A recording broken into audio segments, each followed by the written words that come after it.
Welcome to the Therapy Show. I'm Lisa Mustard, your host and guide on this journey of learning and professional growth. Here, we transform the way you earn continuing education contact hours. Whether you're on a walk, on a break in between sessions, commuting, or even preparing dinner, you can engage with cutting-edge insights from leading subject matter experts.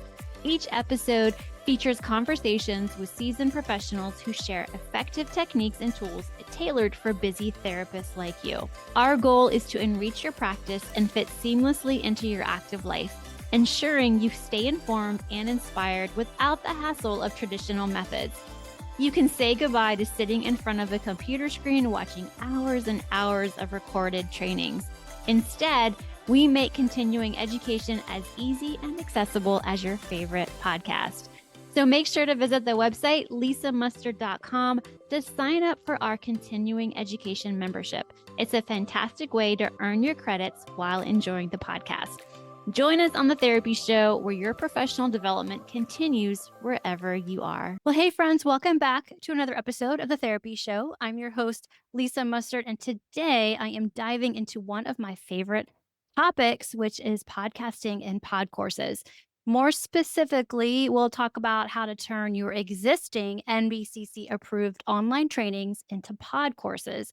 Essentially, podcast episodes that double as continuing education activities. So if you've ever wondered how to repurpose your content in a way that's more accessible, evergreen, and convenient for busy clinicians like you and me, this episode is for you. And if you still have questions after listening, feel free to send me an email, lisa@lisamustard.com. So first, let's start off with what is a podcourse.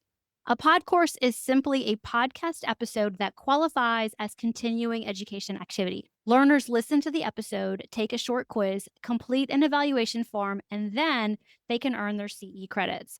This format is growing in popularity because clinicians are busy. We're listening to podcasts while commuting, exercising, doing chores, or even cooking dinner. And podcourses meet learners or listeners where they are in their earbuds. And here's the best part. If you've already created an online CE training, like a webinar or a recorded workshop, you've done the hardest part. Now it's just about repurposing the content into an audio-friendly format. But before we dive into how to do that, it's important to tell you a couple of things. If you don't already have the NBCC credentials, you'll either need to apply for them or partner with someone who does. Alternatively, you may be able to get approved by your state's licensing board to provide CE courses at the state level. Now, keep in mind that NBCC differentiates between live training credentials and online at-home study credentials. And you can't use one for the other. You'll need to apply separately if you want both of them. And I'm only speaking from my experience as an NBCC-approved provider. I don't represent NBCC, and the requirements may evolve. So always double check their current guidelines. I'll put the link in the show notes for you to check out NBCC. Okay, so why create a podcourse? Podcourses are a win-win for both learners and providers. For learners, they can earn CE credits anytime, anywhere. They're accessible, convenient, and cost-effective. And for you as a CE provider, it expands your reach.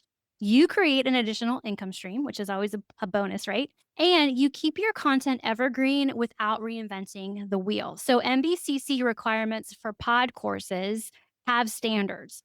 And even though learners are consuming audio, the same CE standards still apply for Podcourses. So the content must fall under NBCC approved areas like ethics or theory, assessment, supervision, etc. There's more approved areas. You can check the website for that.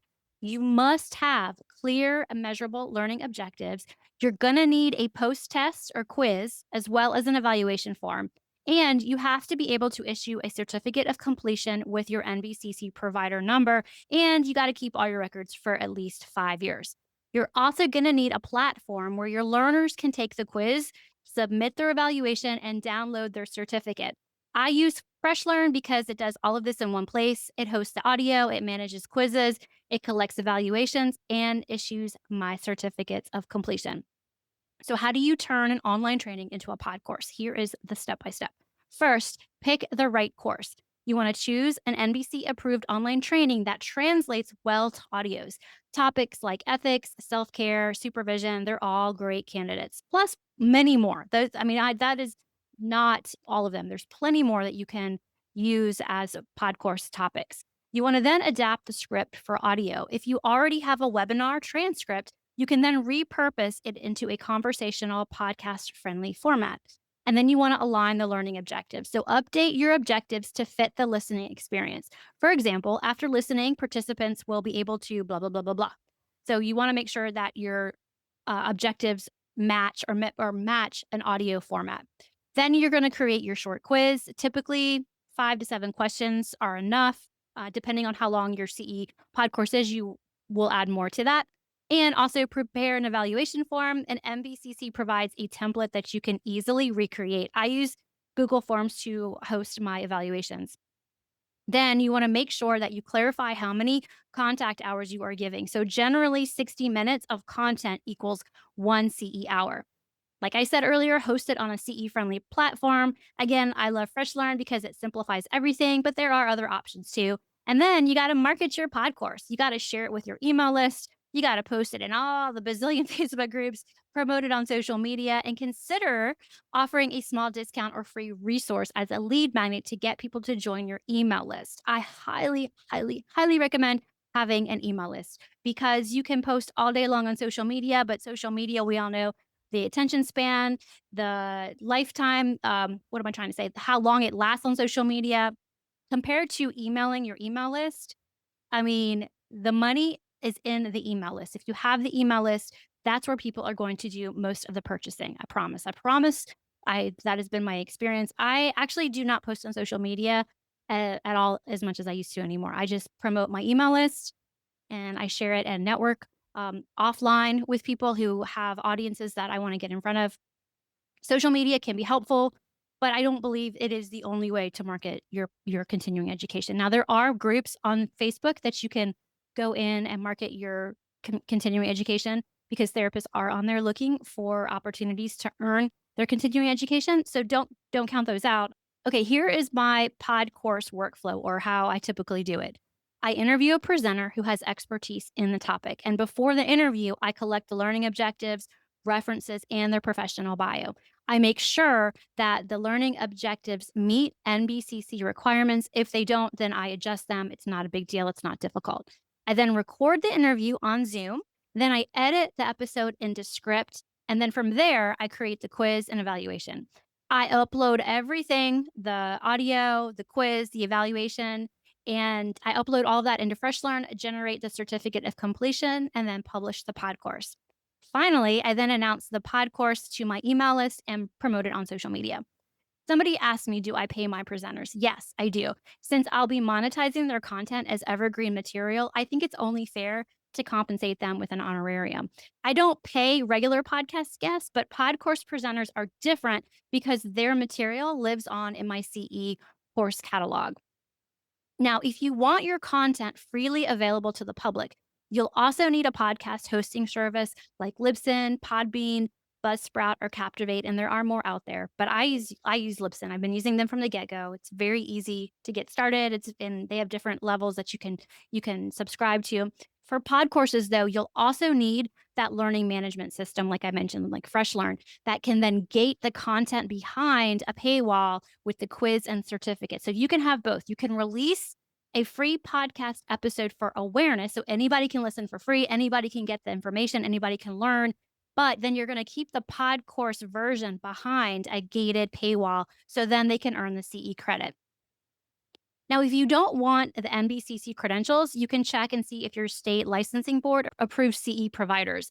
Some states accept other states' approval, but it can get confusing. And that's why I chose to use NBCC for national coverage. So the majority of LPCs and LMFTs out there, LMHCs, can use my pod courses for continuing education to meet their state's requirements. Now, if you've never heard of Podcourses, or maybe you have and you haven't tried one yet, I want to offer you a really special offer. You can get your first one of my Podcourses for half off. That's just $2.50. All you got to do is visit lisamustard.com/podcourses, sign up with your email, and then you'll get a coupon code that will give you half off any one of my pod courses. And I've got, I think, 29 to choose from now. But if you're ready to go all in, you can now grab my entire pod course bundle. So currently 29 courses for just $49. So will I raise that price someday? Maybe. I don't know. Maybe, but for now, that price feels right, and it seems to be a win-win for me and for my learners. So let's wrap this all up with a bow. I hope this episode clarified the process and sparked some ideas for you on how you can repurpose your existing trainings.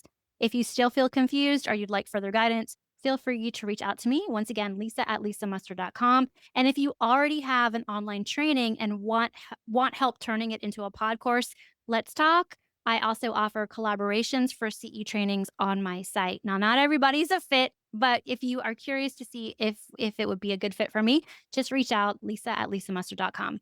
Okay, thanks so much for tuning in, and I will talk to you soon. So take good care.